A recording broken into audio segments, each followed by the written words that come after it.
And welcome back to another edition of Chocobo Chasers. I am G. As always, I'm joined by the Chocobros, Eric and Dash. How are you guys doing on our last episode for Christmas? I'm feeling good. I don't know about Dash. I shouldn't speak for Dash. I'm just gonna tell you, man, that live stream was one of the most, I think that might be the most fun I've had in doing episodes. It was a lot of fun. Thanks for everybody who came out. Shout out to Croc. Shout out to Stu, who watched with me in Discord. And then we had Waterbow. We had Jen. We had Tony. We had Paul, Drunk on Mako. Yeah, just an overall good time. Like, I'm honestly really excited to do it again for, whenever we get the next big whatever's going to happen. Yeah, I think we should just make it a regular thing for conferences and big gaming shows, assuming, schedules align and stuff. Yeah, as long as they're like in the evening and shit. Yeah. They usually are, at least, I know those PlayStation Directs can be like 3 p.m. EST kind of stuff, so... Yeah, it's hard sometimes, but when the universe aligns, we will absolutely plan to do it going forward. So if you enjoyed it, be sure to tune in again. And we got like 6 new subscribers during that too. So definitely appreciate everybody for subbing. So as always, we're going to go ahead and we're going to start the episode off with what are you playing? Just a quick heads up. We think this will probably be a little bit of a shorter one just because it's been a lighter game news week. Obviously coming off of the Game Awards, that was a lot. Check out our reaction videos on TikTok to see just us freaking out about some games that we'll be talking about here in just a little bit. So I'll actually go ahead and kick us off with what are you playing this week. Played a bit more of Metaphor Refantasio, really enjoying it. Continued to play, obviously, college football is the turn your brain off game for me right now. I did beat Soul Reaver 1 Remastered, and let me say... Oh, it's out. I forgot about that. Yes, and I have been playing the shit out of it. I'm actually already on Soul Reaver 2 as well. I can see exactly why I fell in love with this game. And let me say this, for a game that's over 20 years old, they use the original voice acting. It still sounds great. I'm actually kind of surprised at how well they were able to go ahead and capture those initially. Raziel and Kane's voice actors is... it's so good. And the story is awesome. I forgot how much like time travel and stuff kind of comes into play, especially once you get to the end of Soul Reaver 1. And it is just, honestly, it's a whole lot of fun to play. There is a bit of critique I definitely give, like the level design. There's some of it that is like, holy shit, I don't know how I would have done this without a guide back in the day. But that's, gaming was also a very, very different thing back then. So I get it a little bit. I'm going to give it, I'm not going to be too hard on it. I'm just happy that Legacy of Kain is back, even in this kind of state. But yeah, played it a ton. Honestly, had a lot of fun. And I'm really, really excited. I'm actually also getting started on my proud mode run on Kingdom Hearts, which I am very, very excited to do because I'm only like 6 trophies away from the platinum for Kingdom Hearts 1, which has been kind of a lifelong gaming ambition for me. I already did the big expansive one where I beat all the secret bosses, got all the keyblades, all the staves and shields and all that kind of stuff. So yeah, I think that's about it. And a bunch of Deadlock, which I'm just kind of obsessed with right now. I did finally also pick up Dragon Age 1 and 2. I will be starting them. I'm going to be off work for 2 weeks after tomorrow. Fuck you. So I am going to be playing a lot of games, and Dragon Age is part of that equation. So with that, I'll hand it over to Eric. So I have played more Baldur's Gate 3. I really haven't gamed a lot the last week. We've been watching a lot of Christmas movies. We've been watching Harry Potter. So I haven't gamed since Saturday. Wow.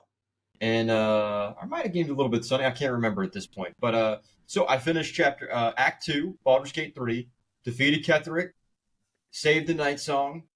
And it's so hilarious just walking around with 8 deep in your party with this mod I have, because I've literally got everybody that except for Halson, because Halson's not really my favorite companion, but I was able to save and recruit Minthara this go round.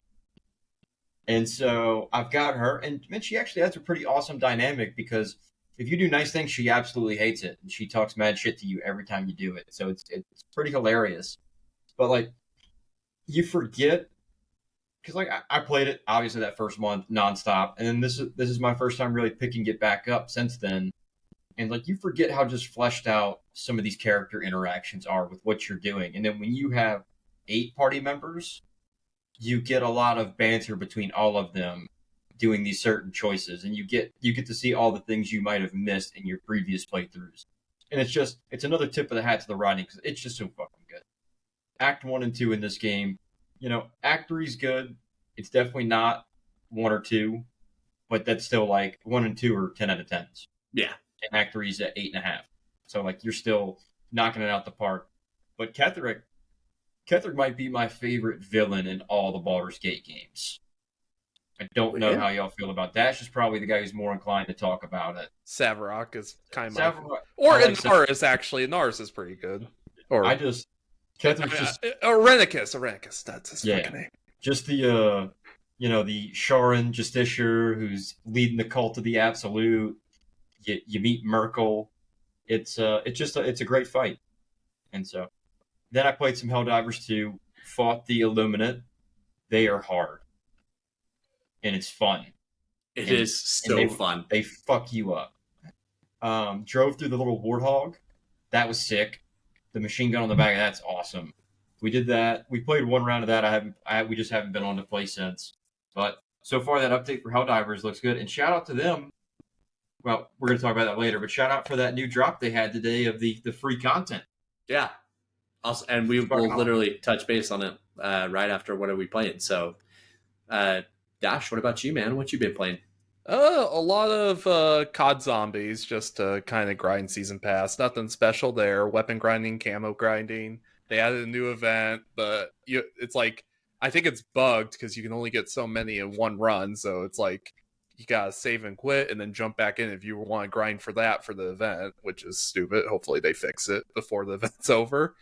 But some more Balatro, nothing special there. Just, my usual preaching of play Balatro if you have not played Balatro, because you won't regret it and you'll get hooked in and addicted and it'll become a, part of your life. No, I'm not going to play it. Now I don't want to play it. Yeah, now I don't want to play it. I might get it on. It's on Steam, isn't it? Yes, it is. That's how I've been playing it. Okay, because if I had that on mobile, like I'd probably. I just don't. I try to avoid playing on mobile. I'm on my phone enough. Like I don't want to play. Yeah, that's how I am. Yep, it's dangerous because it's on mobile too. Yeah, I don't have it on mobile, thankfully, but that's what. Yeah, you'd be going balls deep in that thing every day. I mean, when I work from home, I can have it Balatro on my computer, my personal computer, and then I'm like, working, so I can do both. Did a little bit of Heroes of Might and Magic 3 just to kill some time one day. So, Heroes of the Might and Magic 3, probably the best of the series. You can look on the community page on Steam. It's all in Russian because Russians fucking love Heroes of Might and Magic 3. What race? I was just doing the campaign, so it was the humans at that point. Yeah. But pretty standard. I didn't get too deep into it. It's one of those games where it's just unforgiving. You kind of just have to take your licks as you take them. But it's like one of those things where things can snowball so quickly, because if your main army gets devastated, that usually just goes downhill pretty fast because there's like no way to recover enough but before your base gets taken. Did some more of that Steel Hunters, so got into the playtest for Steel Hunters. They showed it off during the Game Awards and signed up, and it's actually pretty fun, honestly. It's like a 2v, it's a 6 2-player teams, I should say, in kind of like a big arena. You go around doing like NPC mobs to like get loot to increase your stats and level up a bit before you fight other people that you can encounter on there. So there's like different phases as it's going on. I want to say it's kind of like a battle royale, because once you're dead unless your teammate can revive you. Oh, cool. But I mean, I've been doing pretty awesome at it myself, so it's a simple playtest at this point. The progression system, I kind of question, it's like, because you do level up and you put points in your progression, so you can do it like add more percentage to your damage. So it's like you get a point, it's like 4% more damage. So technically, if someone's a higher level than you in the game, they could theoretically have an advantage over you at that point. But there is some skill gap, I would say. I managed to do like 1v2s fine, but it's fun.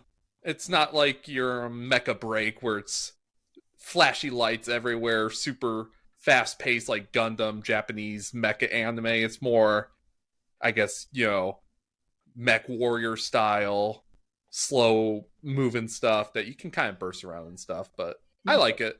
I might dabble a bit more on it later, but I only did a couple matches and got MVP in all of them. Another early access game I've been dabbling a bit into is Path of Exile 2. All my friends have been playing it, and then I got FOMO, so I had to buy the early access too, instead of just waiting for the full game to release. And I don't regret it, because this is honestly... I've made a post on Blue Sky. I was just like, this is the most Diablo game I've played in a long time. It's a better Diablo game than Diablo 4 is. Wow. I mean, it plays and feels exactly like it did when I played Diablo 2. Like, you got pretty much the same inventory system. It's a grid-based thing, so, bigger items take bigger space. The design of the world is like Diablo 2, where every zone is randomly generated. So when you go to like an outdoor zone, it's not always the same layout every time. So you gotta kind of rediscover where everything is every time you go to those zones. Cool. But everything is instant, so you're not like going out into the open world. There is no open world. It's all pretty linear. You're going through each area, just like Diablo 2. So that's kind of my preference. I didn't like Diablo 4's open world, everything's accessible all at once kind of thing. I prefer more structured linear pathing as you're going through all these areas. There's some pretty difficult bosses. I've yet to beat the Act 1 boss when I stopped playing. So it's kind of like you hit those walls, which is very common in Diablo 2, where if your character wasn't built right, if your equipment wasn't right, there's like pretty much nothing you can do, and you just kind of have to respec or start over, which I might start a new character and start, go from scratch. It's just kind of like you gotta learn the way that this whole game works. But I've been enjoying it, and it's definitely something I'm looking forward to seeing as they get more polished, because there are kind of bugs, there's balancing issues. I know like the warrior apparently was like unplayable at launch because it was just completely not, like it was useless essentially. You get your ass kicked if you played warrior. I was doing monk, so I had fun with the monk. But you can learn all the skills from the other classes anyways. It just affects your aesthetic of what you start with, what your character looks like, and the skills that you get to first build into. But you can choose all the other paths too. So really cool. Big skill tree for the passives. That's the big thing. So it's like you just open it up. It's just this giant web. And you can eventually kind of like work your way over to other branches there too. But, your class just determines where you start for that passive. Hell yeah. But definitely check it out. And finally, Helldivers 2. That's the big one, obviously. New content has been amazing. The Luminant, it was just been me and one other buddy just dropping in, duoing some missions, take on the Luminant. It's just funny because like there's been moments where we get hit by like 4 walkers at once. Oh yeah. Oh man, big War of the Worlds vibes when I see that. Yeah. And I kind of learned something. I'm like, oh, apparently you're not supposed to shoot them in the eye. You're supposed to shoot them in the legs. Apparently that's their weak point. But did not know that. Yeah, it seems like the eye would be the weak point. Yeah. You can like interrupt their attacks, so that's kind of like what I'm doing. I got like my auto cannon. I'm just like shooting it in the face as long as its shields are down. Autocannon main, baby. But I keep that what is it, the recon, the backpack with the laser dog. Oh yeah, I let that thing bark. Oh yeah, that thing shreds through the armies of those zombies. Laser, it just fucking wails on that thing. And while we're on the subject of Helldivers, 500 kg bomb, 500 kg every time. Those walkers can tank those sometimes, though. That's ridiculous. So our guy, Craig Lee Thomas, was at the Game Awards in full battle armor Fuck yeah.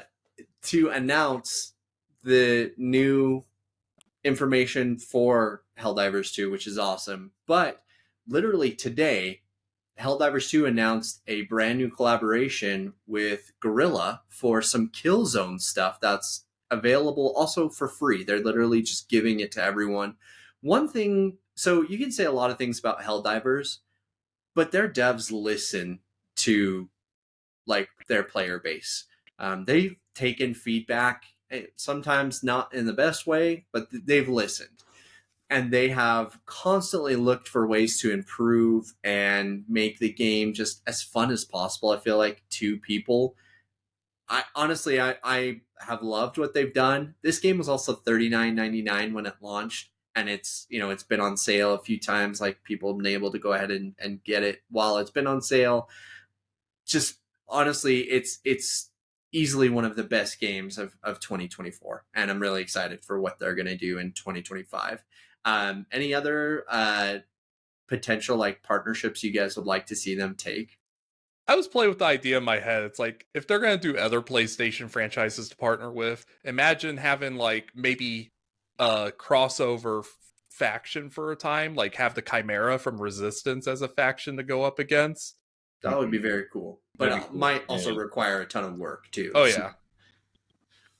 That would actually be very cool. Just give me some Ghost of Tsushima armor, bro. Oh. They introduced Fucking melee samurai weapons space. with this Yeah. latest thing too. So you get like a stun lance. They had a stun baton and the super Give me sword for a fucking bit. chainsaw, man. I'm about to say, give us chain swords, give us katanas, Yeah. give us something like, I don't care how broken it is. A 40K crossover would be sick. That actually would be super, super sick. I imagine they'll probably limit it to PlayStation franchises, but you never know. They want to decide to put like some Last of Us Firefly style armor in there. I will be there the day it drops. So That Killzone armor, or the Killzone stuff they had was kind of pricey, which I think they took the feedback for. yeah, And that's why they were like, okay, we'll make the second wave of armor and stuff free. yeah. Just again, listening. They're doing a good job of it. So can't really fault the devs over at Arrowhead, and really excited to see what they do with the game going forward. So let's talk Game Awards, because obviously we did our live stream. Eric was talking about it. We had a fucking fantastic time with everybody who was tuning in. But I want to talk about what were some of the best things that we saw. If you saw us on TikTok, you saw some of our reactions. Eric, I'm going to start with you. What's your favorite thing you saw from the Game Awards, man? Fucking Turok. I mean, god damn, dude, that was hype.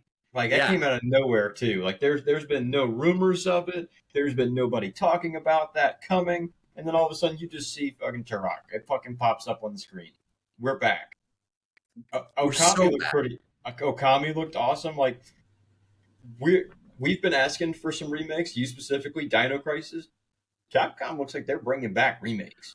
It literally has come out that Capcom is looking back at bringing back some of their dormant franchises. Obviously, Onimusha, that's going to be my pick from the show. I figured that one was going to be yours. It was like... That trailer, so when the orb started going into his gauntlet. Yeah.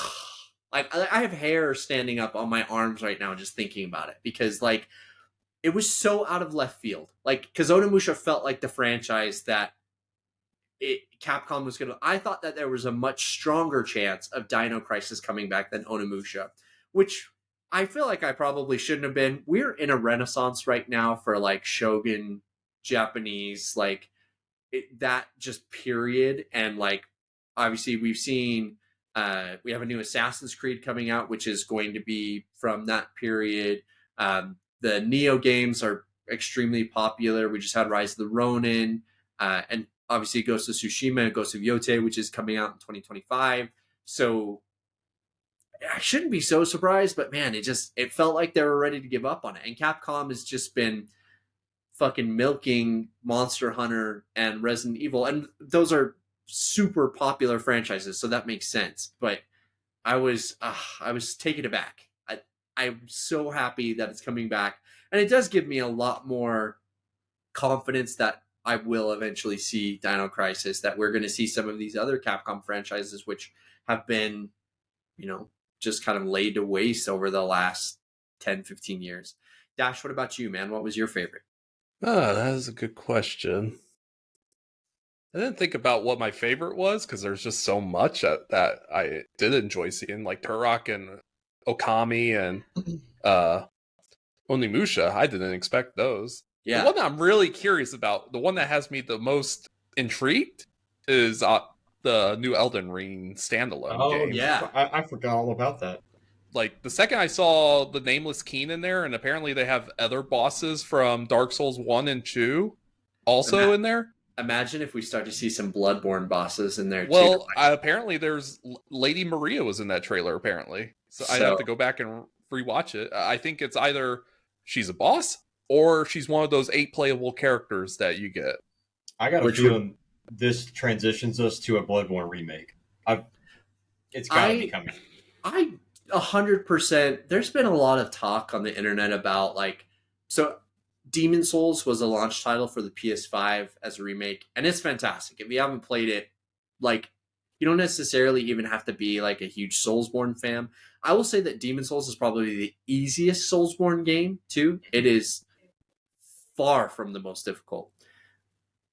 If they were to do a Bloodborne remake as a PS6 launch title, and this is also coming off the heels of Sony is now the #1 investor in Kadokawa, who is the parent company of From Software. They announced a strategic purchase where Sony is now the highest stakeholder in Kadokawa.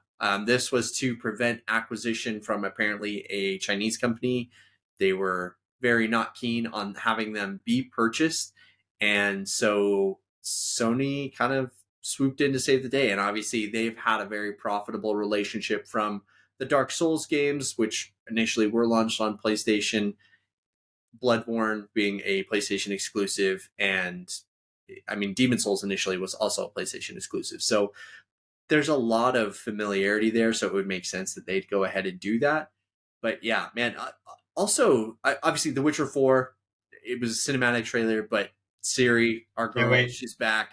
I literally wouldn't have to see anything else about the game, and I'll be there day one.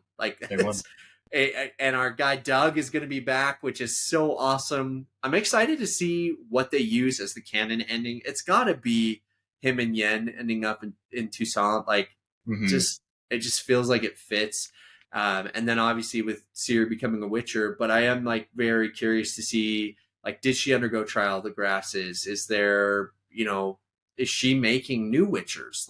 What exactly? And there's also never been female Witchers before. So this is a very, very interesting way to take the story. And I mean, CD Projekt Red from a writing standpoint has really never fallen short. So I don't expect this to, diminish anything what they've done so far.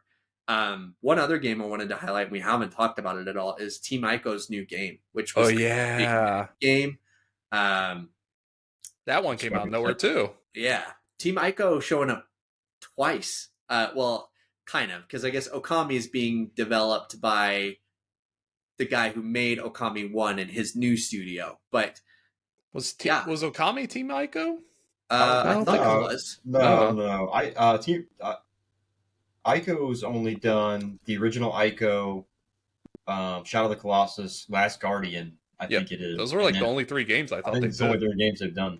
Oh, well, fuck me. It was developed by Clover. Yeah, for some reason I thought Okami was an Ico. It just kind of fits, I guess. It does seem Okami's what's his face? Kiaki? He does Devil May Cry, Bayonetta, Beautiful Joe. That he's the big guy at Capcom. Oh, well, that is super dope to know. But yeah, he wears the yellow glasses. We saw him at the Game Awards. He's he's very infamous for just blocking everyone on Twitter. But a very, very cool experience. Very, very excited to see what Team Ico is making. I imagine the game's probably a little bit out, but 2025, 2026 potential release date. Super, super stoked.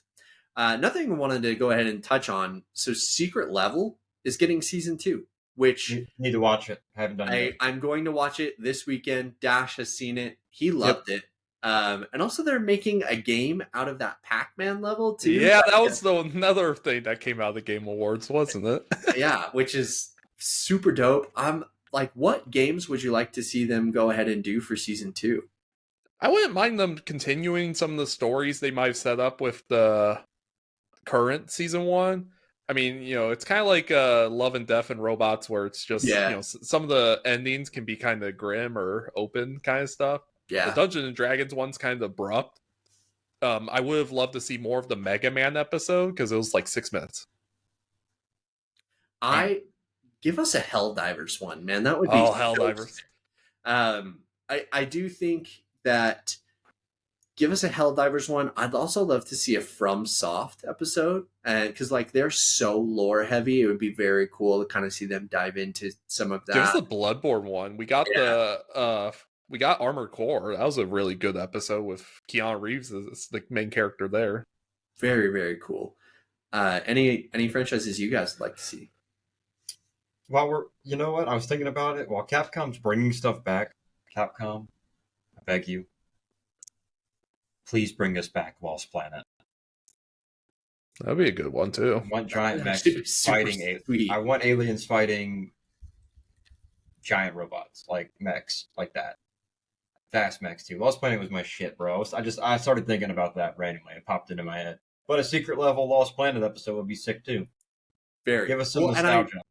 I do wonder, like, how much interest these could potentially, like, bring into bringing a new franchise or a new, like, just addition in that franchise. I'm curious to see if there is anything that comes from, that first season or even the second season, because I am curious to see how long it's going to take for these episodes to be developed. We have no idea how long season 1 was in development. It was a passion project. With how beautiful they are, it has to take a lot of time and money, I'd say. Yeah, I mean, but it obviously was enough for them to get a season 2, so I'm excited to see what they end up doing.